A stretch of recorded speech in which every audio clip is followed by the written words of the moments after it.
I am Reyna Marquez. I am an organizer with Arkansas United, an immigrant resource center. What I've learned working on behalf of immigrants is that I've realized that poverty isn't self-inflicted.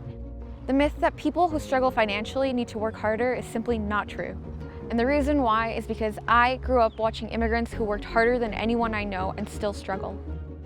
My grandmother came to this country in the early 1980s with my mother in her arms. She walked across the border seeking refuge in this country. The American dream to me is security, being able to feel like your mom is going to be home when you come home from school, feeling like you're safe in your own country, your mother won't be deported. That's what security is to me.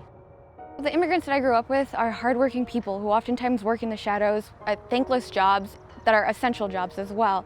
For example, my grandfather, Nestor, he works in construction and he's considered an essential worker right now, and he works 12-hour days. He goes to work at 5 a.m. every single day and comes home at 5 p.m. and he still has a hard time barely making it.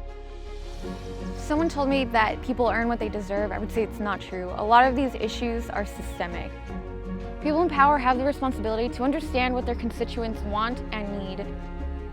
I want to be an activist because I desire to help people just like my mom, immigrants that need help but are oftentimes left behind. Granted, my mother doesn't need help like this anymore, but other people do. These are people that build your roads and your bridges, and the reason you have food on the table right now, fresh produce, is because of immigrants.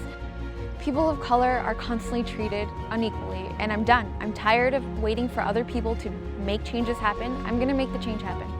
I'm gonna be that change. That's a hashtag.